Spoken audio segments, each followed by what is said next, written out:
Hoy les tenemos un capítulo impresionante porque Quiero que sobre la hoja usted me dibuje esta figura. entramos en la mente de un asesino en serie. Y estamos hablando de Luis Gregorio Ramírez Maestre, el monstruo de la soga, quien admite haberle quitado la vida a 36 mototaxistas en el norte de Colombia, aunque algunas personas indican que pudieron haber sido más de 60 las víctimas. Llegamos con cámaras de televisión, llegamos también con unas pruebas específicas y llegamos con uno de los mayores expertos criminalistas de América Latina, el doctor Belisario Balbuena, neurocriminólogo, psicólogo forense, especialista en perfilación y análisis de la conducta criminal. Y todo eso lo tenemos grabado. Y naturalmente que lo vamos a ir mostrando a través de este capítulo con el análisis del doctor Belisario. Porque también entramos a la cárcel de la Tramacúa una soga. La marca de él era la soga. Cómo llevaba a cabo estos nudos y cómo con esta soga neutralizaba a sus víctimas y finalmente les quitaba la vida. Y algo muy importante, hace unas semanas sacamos en Más allá del silencio una entrevista en la cárcel de la Tramacúa con el monstruo de la soga que ha tenido más de 1 millón de visualizaciones. Y cuando la vio el doctor Belisario me dijo, Rafa, ¿y por qué no lo estudiamos a él? Y naturalmente le solicitamos la autorización a la soga y él la aprobó. Y esto naturalmente vamos a ir mostrándolo, cada uno de estos ejercicios con ustedes. Su impresión, doctor Belisario, Bueno, Luis Gregorio. cuando usted estuvo frente a frente con la soga, ¿pensaba que era diferente? No, Rafa. De pronto, rompiendo uno de los mitos que popularmente se cree o se considera que cuando uno está cara a cara con un asesino serial, pues va a haber una energía pesada, que van a actuar con agresividad, que van a dominar el ambiente, que en algún momento puede incluso peligrar nuestra seguridad personal. No es así. El asesino serial tiende más a ser manipulador de su ambiente. Y en este caso en particular, pues me impresionó que pese a algunas suspicacias que él tenía, porque sabía que yo lo iba a evaluar y que tenía ya contigo unos contactos previos y más confianza contigo, pues fue de igual manera muy afable y colaborador en todo lo que se le pidió, en las instrucciones que se le dio, en llevar a cabo cada una de las actividades que le íbamos colocando. Pero muy en especial algo que me generó bastante impacto fue al momento de tomar la soga y de que tú, que fue quien se ofreció como conejillo de indias, por mi cabeza pasó, Rafa, yo pensé que lo hiciera conmigo, pero en un momento dije, no, porque pierdo capacidad de maniobra en lo que estoy haciendo y de observación. Afortunadamente tú quisiste ser el conejillo de Indias, pero ver ese momento, su conducta no verbal, la velocidad con la que hizo los amarres, cómo nos lo explicó, sin ningún atisbo de impresión y de arrepentimiento, pues fue muy, muy impresionante. Déjenme mostrarles ese primer momento con la soga. Eh, Él usualmente amarraba a las personas a árboles, pero bueno, ahí lo único que teníamos era una silla en ese auditorio de la cárcel de la Tramacúa. Mostrarles esto e ir hablando de ese momento. Y ahí está haciendo uso de qué tipo de nudo. No, normal. Normal con el fin de que la persona No se resista. no se resista, que no tenga movilidad para ningún lado. Ajá. Haciendo el cargo que este es un El árbol árbol. donde va a estar inmóvil con este amarre. De aquí va este. Este no da más. Hace el cargo que este dé, pero no da porque no alcanza. ¿Qué recuerda Lucho, de lo que la gente le decía cuando usted estaba haciendo eso? Que para qué lo hacía, que para qué lo amarraba, Ajá. ¿Y usted qué le respondía? que para asegurarlo, para que hablaran. ¿Sí ve?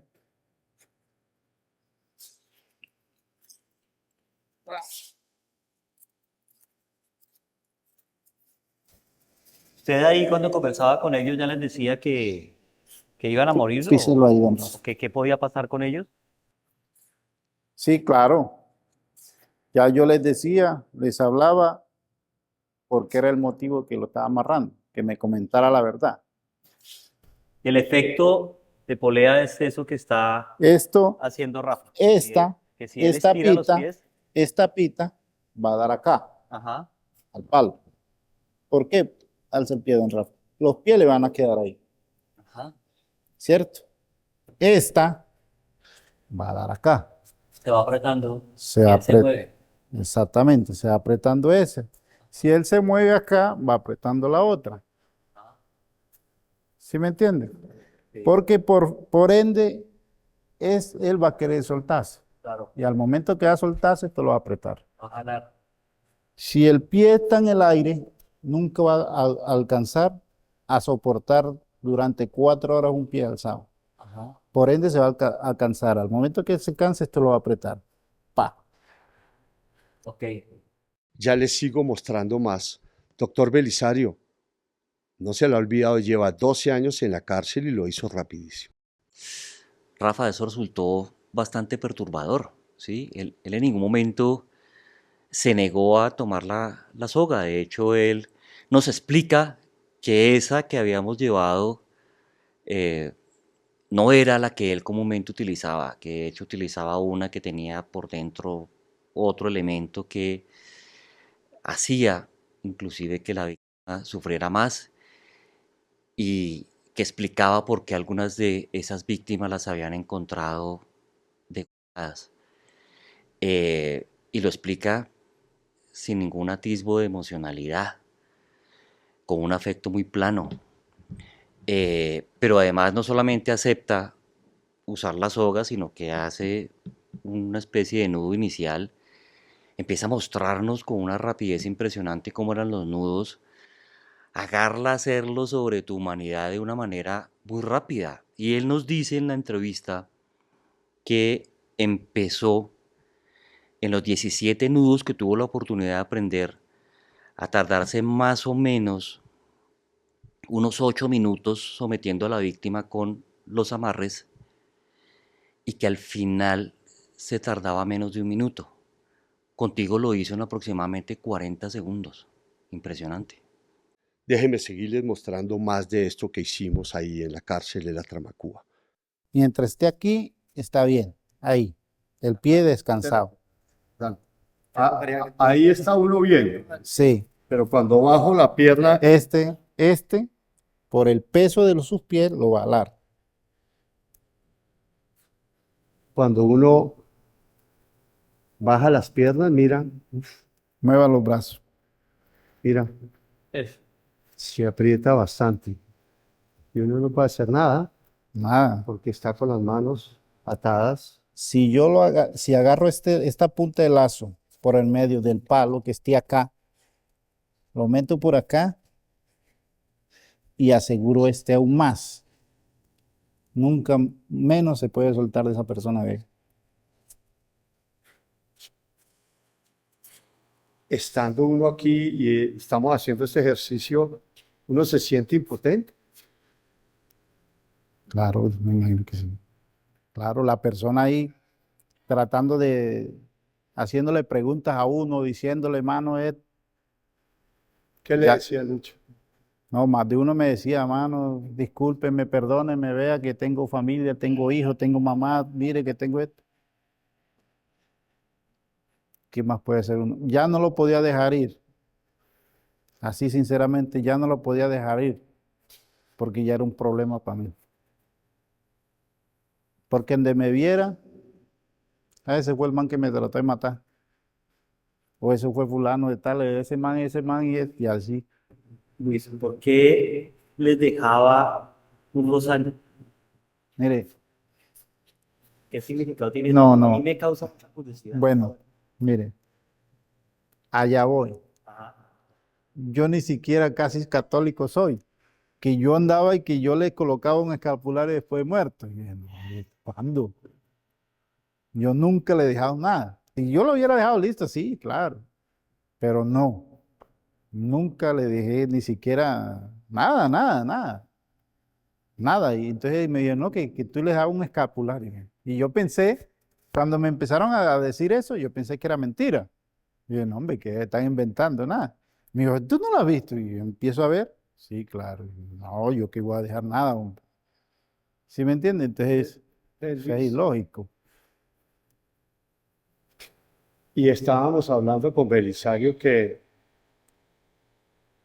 había veces que podías hacer por lo menos 2 en un mes y hay veces pasada el tiempo. O Sí, sea, no era... no era constante. Ok. ¿Qué hacía que usted un día dijera, lo voy a hacer? Y pasara un tiempo y no lo hacía y de pronto podía pasar 2 semanas y lo volvía a hacer. ¿Qué pasa? Que para esa época del año 2008, 2009, 2010, que era cuando estaba Valledupar desatado digámoslo así, al ladronismo, como ahorita, que no importaba quién iba, quién fuera, que lo robaban como fuera. ¿Y quién era? Los mismos transportadores. ¿Quién pagaba los platos rotos? Ellos por prestarse, llevarlos en las motos. Entonces, yo, por un ejemplo, ahorita para el festival, yo venía y me daba cuenta y dije, no, están robando duro en el valle. Esperaba que pasara el festival, ¿por qué? Porque cuando es el festival está lleno de policía, hay mucha seguridad, no se podía hacer nada en ninguna de las vías, porque todas las vías tenían seguridad y la ciudad estaba poblada de policía. Entonces, ¿yo qué hacía? Vamos a esperar que pase el festival y ahí sí, bueno. ¿A dónde es? En tal lado que están robando bastante, vamos a cazar por allá algunos. Pau. ¿Y esto dónde lo aprendió usted? La sinceridad me enseñó un señor de Villavicencio, un ganadero. Ese trabajó con los buitragos hace años y yo lo aprendí por medio de él. Me enseñó en qué forma, aparte de lo que yo aprendí a amarrar y cosas así, desde la finca, desde mi infancia también, pero con él aprendí a diferentes nudos que yo no sabía. Yo no sabía hacerlos y él me enseñó cómo se hacían, la manualidad, como llaman, ¿sí? Entonces, cada día que él me enseñaba, cada rato, él me decía, eso se tiene que perfeccionarlo, eso tiene que quedar así, pero nunca pensé, o sea, en hacerlo con alguien, en el momento, ¿sí ves? Entonces, cuando ya fue que empezamos con esto. ¿Con quién lo hizo la primera vez? Lo hice con un muchacho que hace poquito, que ya le esclarecí el homicidio. Fue la primera víctima en el año 2006. Lo acepté hace como 4 meses, ese homicidio, como 3 meses. Acepté ese homicidio, ya lo esclarecí. Estoy esperando condena por ese muchacho. ¿Y cómo sabía que iba a funcionar? Porque es muy difícil de la persona soltarse. Muy difícil. O sea, de que yo sepa, no vi el primero jamás que se haya soltado con eso. Usted llegaba amarrado a sus víctimas y sabía que no tenían escapatoria. No tenía escapatoria. E incluso hay gente que dice que duraba mirando como decían los investigadores, que yo me sentaba en la fiscalía, que yo me sentaba a mirarlos morir. No, esto es cuestión de minutos. La muerte con esto es cuestión de minutos. Porque incluso yo vi morir más de uno ahí en el momento. Claro que sí. Porque al momento que esto aprieta, los ojos se brotan en sangre. La nariz por ende va a botar, porque ya el cerebro se estalla. ¿Sí me entiende? Y no que usted se sentaba, no. Yo sabía que yo lo apretaba con el fin de asegurarlo bien. Pam, pam. ¿Qué más va a hacer esa persona ahí? No tiene ninguna posibilidad. No se puede quedar estática, esperar que alguien pase, Quédate porque conmigo. nadie va a pasar. Nadie va a pasar por ahí a salvarlo. Nadie. ¿Qué va a hacer él? Tratar de salvarse. ¿Pero cómo si no puede? Quíteme eso, soga, que ya me tiene planteado usted. Se siente impotente uno. Y la verdad que se siente uno angustiado, se siente uno impotente. Lo que pudieron haber sentido las víctimas. Y cómo tenía calculado, doctor Belisario, que cuando usted bajara los pies, porque tenía que bajarlos en algún momento por cansancio, uno mismo se iba a bajar. Esa es la firma de él. Sí, Rafa, absolutamente. Mira, el efecto polea que él tenía, lo tenía tan bien estructurado, tan bien planeado, que todo lo que sea la víctima de manera natural, porque de los instintos que los seres humanos conservamos, o de los muy pocos instintos que conservamos, es el de supervivencia, el de salvar la propia vida. Él tenía tan calculado que cualquier movimiento que hiciera la víctima por salvar su vida, bien fuera con los pies o con las manos, iba a apretar más el nudo del cuello. Tú lo sentiste, Rafa, se notaba. Tú lo sentiste, de hecho, cuando te retira la soga, hay una marca en el poco movimiento que tú hiciste con los pies y con las manos, que apretaba la soga y que donde hubiera sido un movimiento desesperado, te ahorca, te asfixia mecánicamente. Eso él lo sabía, lo disfrutaba, era su firma, Rafa, por eso él sabía que nadie podía escapar de ahí. No solamente era su firma, sino que era su arma letal. Fíjate que hubo también varios mitos en relación con el perfil criminológico del monstruo de la soga. Y uno de esos decía que la firma de él era presuntamente unos rosarios o unos escapularios en madera que él dejaba sobre las víctimas. Eso no es cierto. No solamente por lo que nos dimos cuenta, Rafa, sino que se lo preguntamos y él no lo explica. Él dice, yo ni siquiera creo en Dios, yo que iba a colocar eso ahí, eso no es mío. O sea, fueron otras circunstancias las que presuntamente permitieron que eso apareciera ahí. Uno puede hacer muchas hipótesis. La víctima ya los traía, alguien, aquellos campesinos que seguramente encontraron el cuerpo, se asustaron tanto que le colocaron este elemento a la víctima porque parecía tal vez un ritual satánico. Fíjate que eso en un comienzo fue una de las hipótesis que manejó la policía. Recién encontraron cuerpos antes de que los vincularan y antes de que supieran o entendieran que se trataba de un asesino serial. Entonces, la fuente directa, que es a quien nosotros acudimos, que fue Luis Gregorio, nos permitió precisamente clarificar todo eso. Su firma eran los nudos. Su arma mortal no era ni el arma blanca que utilizaba, ni el arma de fuego que llevaba para someter a la víctima, sino que su arma letal eran los nudos. Y nos decía que muchas de sus víctimas eran aquellos que él veía los mototaxistas más, lo que llamamos chicaneros, los que eran los más pretenciosos, los que figuraban más. ¿Qué pasaba? Que yo decía, un ejemplo, me venía para acá, para Idupar, y miraba tantas cosas, un ejemplo, para acá, o me iba para Barranca Bermeja, que fue donde las partes donde estuve más. Yo llegaba y miraba y decía, así, digámoslo así, mañana voy a matar a uno. Ya, lo iba y lo mataba y Pero me usted iba. previamente lo espiaba, por decirlo de alguna manera, sabía, por ejemplo, Sí, aquel que más sonara la moto, que más sí, o sonara sea, rápido. el que uno mirara, que de pronto llegaba y llegaba aquí donde estaban los demás. Ejemplo, así, estamos acá. Y llegaba, entonces ya ese venía con un anchollamiento, digámoslo así, como por dársela de importante más que los demás. Chicaneando. Sí. Entonces uno preguntaba, ¿y este man qué? No, ese man es esto, anda por ahí, así, bueno, ya, todo bien. Ya mañana yo veniera por él. Ajá. Ok. Ya yo le ponía el ojo a ese y decía, ese es el de mañana. Mañana te vas conmigo. Ya se fue. ¿Cómo analiza eso? Rafa, le creo. Le creo porque eso para él era una especie de reto. Él nos explica que tenía unas etapas previas de ver a la víctima, de hacerle una especie de inteligencia.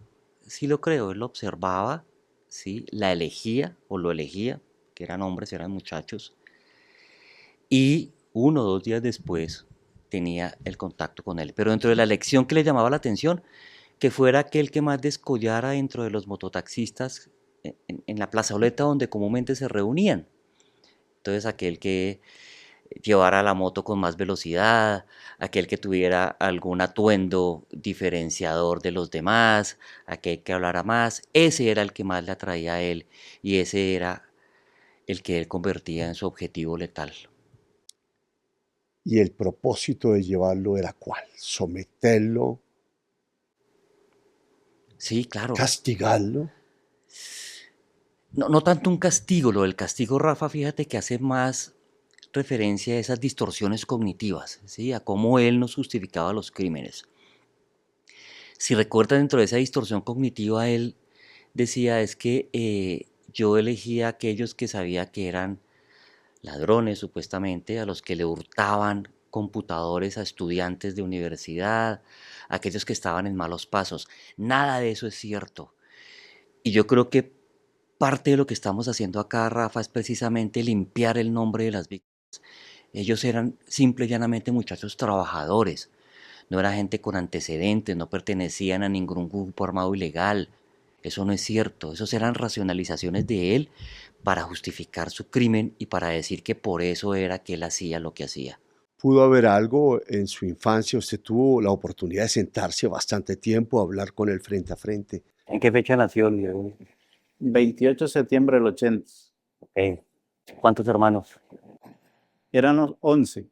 De los 11, murió uno en la finca trabajando y el otro nos lo mató la FARC. ¿Qué le vio ahí? Mira, Rafa, común a lo que a veces se cree o se piensa con los asesinos seriales de que fueron niños o adolescentes maltratados, violentados, eso no es tan cierto. Y en el caso de Ramírez Maestre, fíjate que en su sistema familiar de origen no hay nada perturbador. Era el menor de 11 hermanos, 2 de ellos que fallecieron, uno al parecer por circunstancias violentas, él dice que al parecer fue la guerrilla quien lo asesinó, ¿sí? Pero ese no es óbice para formar un asesino serial. No hay antecedentes de un maltrato, por lo menos de un maltrato físico fuerte, aberrante, donde a él lo hubieran amarrado, donde lo hubiera sometido una figura de autoridad, nada de eso. No hay antecedentes de abuso sexual, de nada de eso. Fíjate incluso, Rafa, que en las escenas de crimen y en la victimología no hay nada sexualizado, que es lo que uno comúnmente encuentra en asesinos seriales. Recordemos el caso Garavito, recordemos el caso Monstruo Los Cañaduzales. No hay ningún elemento de sexualización ahí. Muy diferente incluso a los asesinos seriales que comúnmente se conocen a nivel mundial. Este es muy particular, este es muy sui generis en ese sentido. Y mira que estaba hablando de Garavito, que tuvimos la oportunidad de entrevistarlo, y también el monstruo de los Cañaduzales. Ninguno de ellos aceptó esto, de llevar a cabo este ejercicio. Hubiera sido eh, muy bueno si lo hubiéramos podido haber hecho por lo menos con Luis Alfredo Garavito. Vamos con las imágenes y vamos con cada una de las pruebas. La primera prueba, esta que hizo usted, doctor Belisario, figura de rey. Bueno, Luis Gregorio, vamos a hacer una actividad. Te voy a entregar esta hoja de papel, déjala de manera horizontal. Eso. Este marcador, quiero que sobre la hoja usted le dibuje esta figura. ¿Sí? En promedio la gente tarda unos 4 minutos en dibujar. Yo soy malo dibujando. No importa, Sí. hágamela como me la entienda y no hay problema. ¿Qué es eso que estaba tratando de establecer usted aquí? Mira, Rafa, neurocriminológicamente, la neurocriminología es una ciencia todavía incipiente, data más o menos del año 2005, de su creador, y él en sus estudios empieza a ver algo que denominó síndrome disejecutivo, en la presencia de criminales, en especial de criminales ultraviolentos, es decir, con violencia extrema, y de criminales seriales. ¿Qué es el síndrome disejecutivo? Algunas alteraciones a nivel de las funciones ejecutivas. ¿Y qué son las funciones ejecutivas? Aquellas que tú y yo utilizamos para resolver algo en un momento específico, en nuestra cotidianidad. Entonces, ¿cómo hacía los crímenes el monstruo de la soga? ¿Qué tenía en especial en sus lóbulos frontales, en su corteza cerebral, para facilitar eso que hacía? El test de tamizaje de figura de Rey, primero, es sencillo, entonces permite que él no tenga ninguna prevención a través de reproducir un modelo que se le presenta, donde vamos a analizar varias cosas. La forma como él soluciona un problema, la forma como sigue instrucciones, la forma como adiciona o quita elementos de esa figura, la velocidad con la que la hace, ¿sí? Cómo cumple la instrucción, en fin. Y viene después un preguntado, una entrevista, más o menos 20 minutos, media hora después. ¿Recuerda la figura que hizo hace un rato? Hágamela nuevamente, con lo que recuerde. Madre. Y se le pide que eso que él hizo, ya sin tener el modelo, solamente recurriendo a su memoria, lo reproduzca, lo haga nuevamente. Y eso permite un análisis de contraste. ¿Qué encontró usted ahí? Varias cosas, Rafa. La primera, una poca flexibilidad cognitiva en lo que estaba haciendo, es decir, que hay cierta rigidez, que pese a que olvida algunos elementos, en la esencia eso está mantenido. Hay una dificultad para tomar decisiones, hay una dificultad incluso para cambiar también de decisión. Y fíjate que eso lo vimos en su momento, cuando recuerdo que tú le preguntas en algún momento, bueno, y cuando le suplicaba, sí, le pedía que no lo matara, ¿usted qué hacía? ¿Alguno de ellos lo llegó a perdonar? ¿Le llegó a perdonar la vida? Por eso nunca, de los que yo llevé, nunca solté, por eso. ¿Cuántos fueron, Lucho? 34, 34, 36, algo así. Pero dicen que fueron como 60. Sí, Dijo que no, que una vez él ya los había captado, los tenía sometidos, ya no había retroceso, que ya él, el destino era matarlo, y de hecho se lo decía, usted va a morir, ¿sí? Y tenía la certeza, además la frialdad con la que él habla de su certeza de método de muerte efectivo para que eso se diera de esa manera. Y ahí se vio que, usted que veía que él no era una persona que iba a cambiar. No, exactamente, no había ninguna flexibilidad ahí, sí, era absolutamente rígido. Él no, no, no hacía cambios incluso con eso, no quería adicionar nada más que no sea el hecho de terminar con la vida de la víctima que ya tenía captada, que ya tenía sometida, independientemente de quién fuera. Después, usted le hizo un examen de léeme rojo, verde, azul. el color de la palabra. El color en el cual está hecha la palabra. Por eso, azul, Ajá.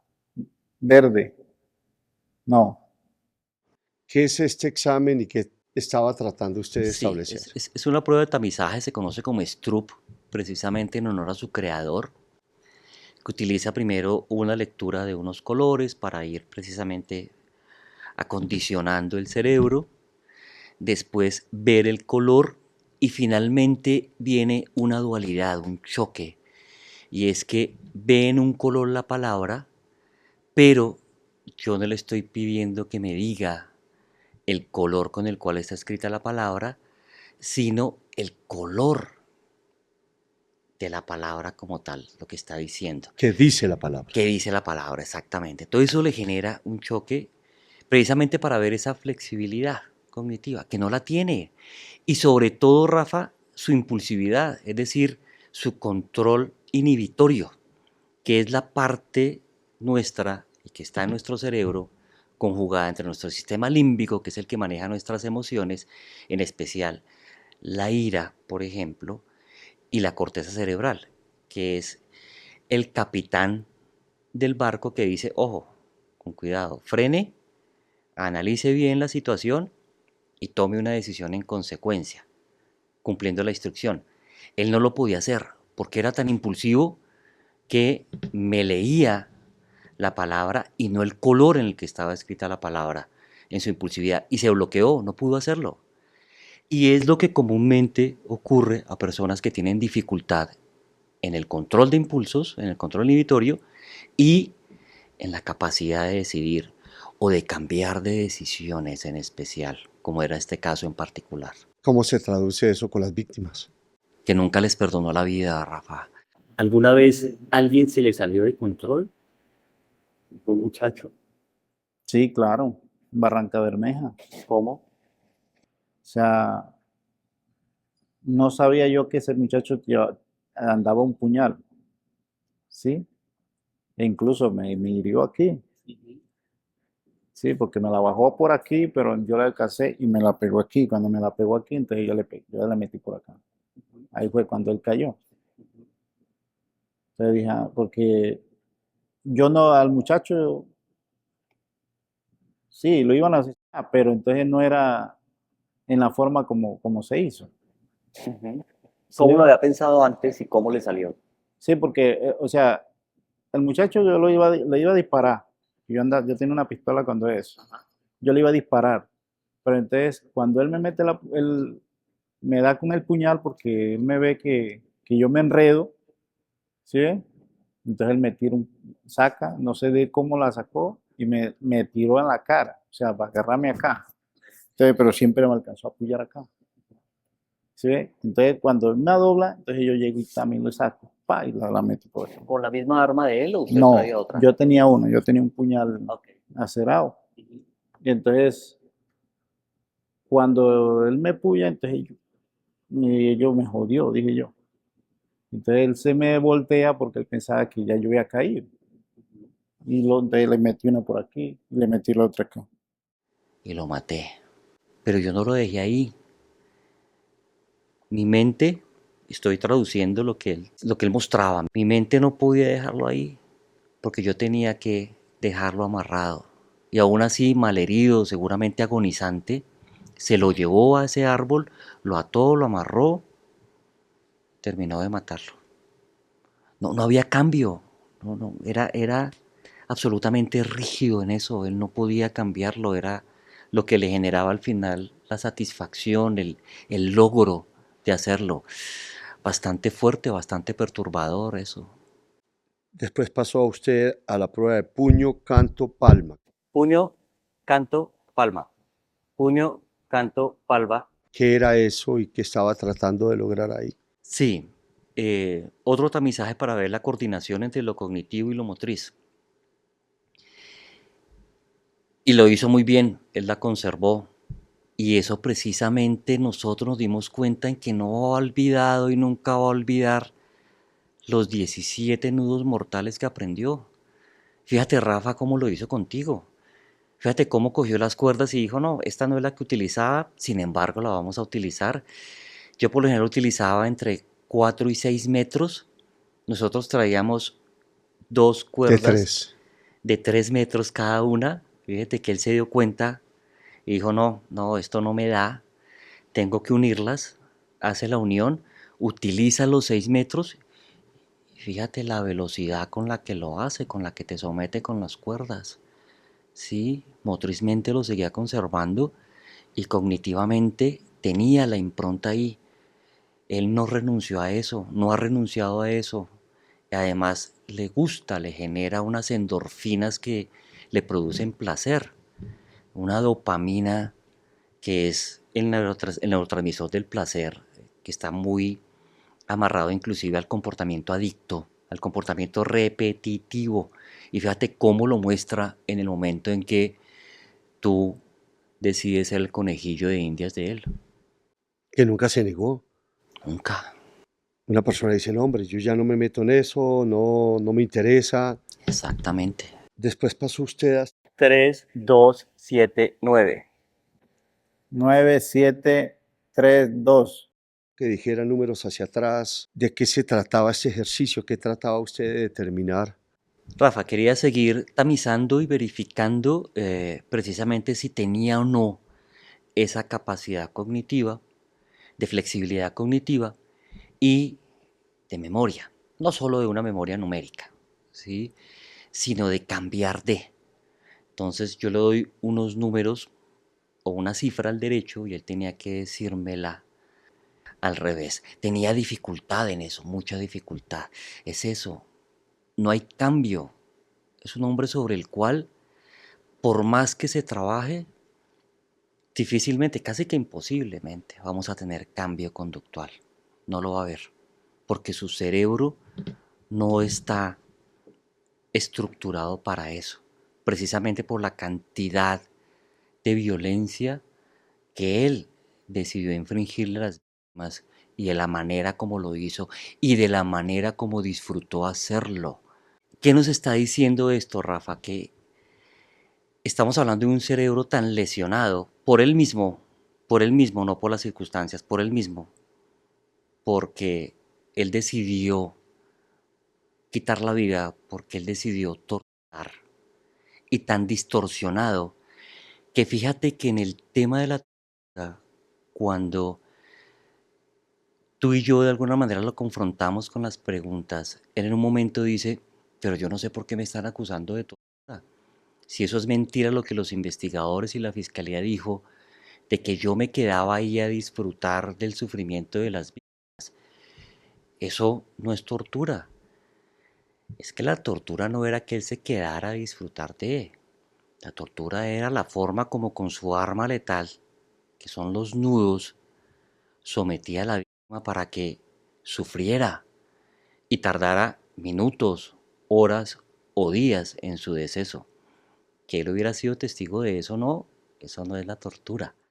¿Qué sucedía dentro de su cuerpo cuando usted ya iba atrás y usted sabía que esa persona se iba a morir? ¿Usted cómo se sentía? ¿Qué pasaba? Había momentos que eran de adrenalina porque como ya había pasado tantos casos y ya yo decía uno más, uno menos. Bueno, si hice aquel, voy a hacer este. ¿Sí me entiende? Y ya iba y lo hacía y para mí ya era normal. ¿Sí ve? Ya para mí no le prestaba atención, así nomás, listo. Y llegaba, lo dejaba y me iba. De hecho, fíjate, él con la seguridad y con la altivez que incluso nos decía que ninguna víctima se le salvaba, que él sabía que todos iban a morir con esos amarres. Y hubo una última prueba, la de resuelva el laberinto. Era establecer qué hay. Varias cosas, Rafa. Primera, cómo solucionaba la instrucción del problema. Segundo, cómo respetaba límites. No se ve respeto de él por límites. Dentro de eso estamos hablando no solamente de límites legales, sino morales. Del otro no le importaba.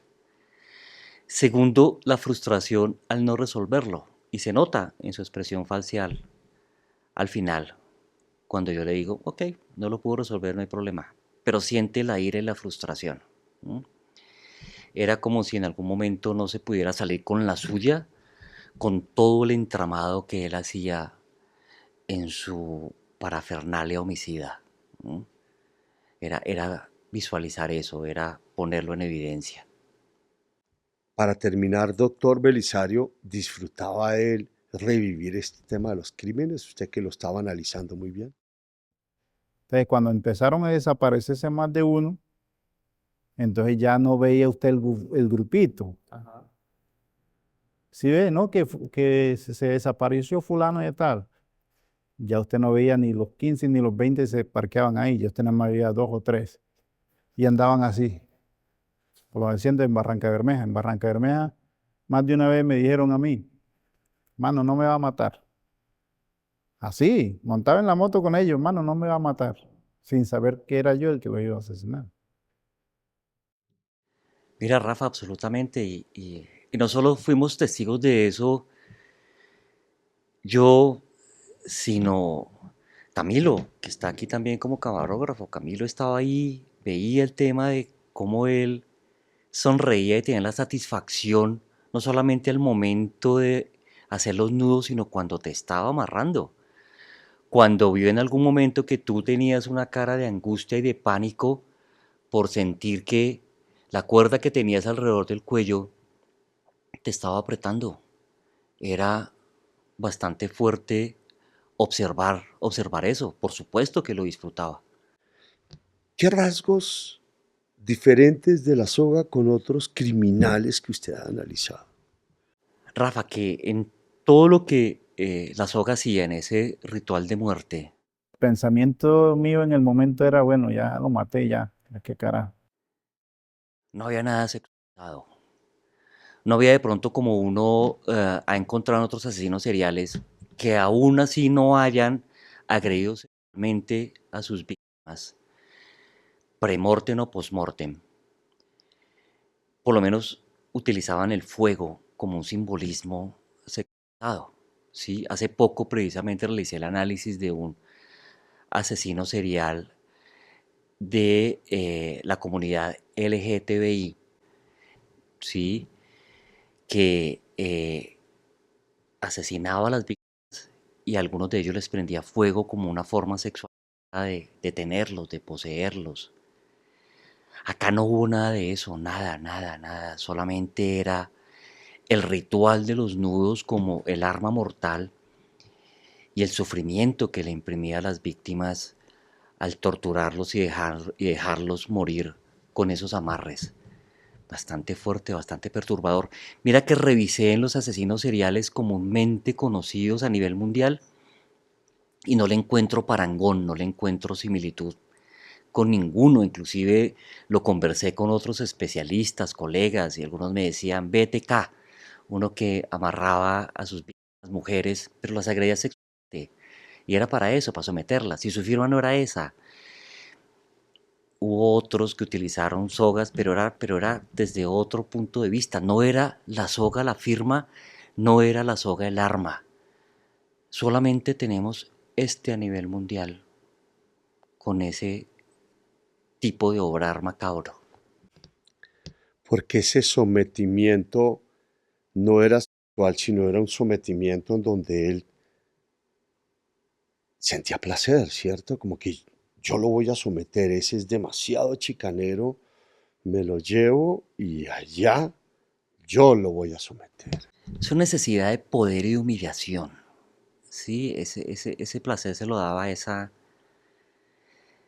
altivez y ese ímpetu de saber, no solamente que ya lo tenía sometido, sino que iba a morir. Que inclusive no tenía que verlo para saber que iba a morir. Fíjate, Rafa, que ahí hay otro aspecto que se desmitifica en relación con lo que algunos perfiladores habían dicho anteriormente, y era que presumían que la soga no actuaba solo. Y la información que tenemos de él, que es la fuente directa, nos permite afirmar que siempre actuó solo, siempre. Decían que no actuaba solo porque creían que él sometía a la víctima con objeto contundente y que tenía que cargarla y llevarla muy adentro en la manigua o en el bosque o donde los abandona. No, utilizó diversos tipos de arma para someter. Eran jóvenes, eran muchachos de una estructura delgada que era fácilmente sometible. Fíjate cómo vimos a la soga estructuralmente. Un tipo que hace bastante ejercicio en prisión, ¿sí?